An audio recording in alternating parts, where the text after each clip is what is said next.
The following segment illustrates some strategies for exploring different and varying views and practices, exploring different held views about approaches and practice, navigating complexity and new ideas, and acknowledging the influence local service delivery policies can have on options and choices.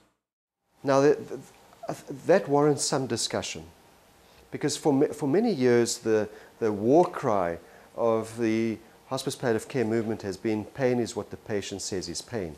Okay, so what do you think are the benefits of that? What do you think are the positive outcomes of using such a war cry? Giving validation to the patient. Exactly. So you validate what the patient is saying. Give the patient some control too as to how to deal with Exactly. pain. It's a subjective experience. Exactly. Pain is a subjective experience. So who are we to determine who else, or what someone else is experiencing? Okay. Now, what are some of the downsides of that?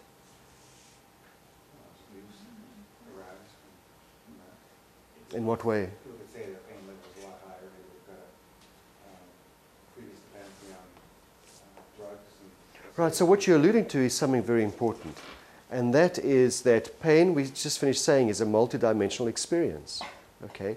And so what the patient says is pain is not a 100% reflection of what's happening at the physical level. It's not a 100% reflection of what the disease, the cancer, is doing at the tissue level. When the patient says, I have pain, it's been modulated, it's affected, it's been impacted upon by many different factors, including fear, anxiety, pain threshold, cultural issues, coexisting depression, anxiety, delirium. So I think it's staying either with a step 2 or going with a step 2 or going to step 3, both I think are reasonable options in this case. Yeah. Okay, so what dose would you write? So you'd do what, codeine? So what kind of a breakthrough dose do we want now? 5 Yeah, 5 or 6 milligrams. It can be either 10% of the 24-hour dose, right? So if our 24-hour dose is 55 or 60, we're sort of going with 60, okay? Then it would be 5.5 to 6 milligrams, right? Or it can be half the Q4 hourly dose. So your breakthrough dosing is equal to 5 to 6 milligrams. And how often? Q1 to, yeah, usually Q1 to 3 HPRN.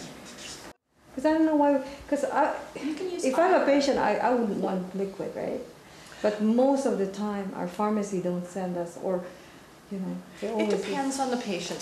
For some people, the liquid is easier to swallow, but the liquid doesn't taste good. No, Yeah, it doesn't because the taste tablets good. are so tiny, but Yeah. the applesauce is down. Yeah. But, and again, if somebody's got an esophageal CA, maybe they've got some radiation burning or something like that, then the liquid may go down easier.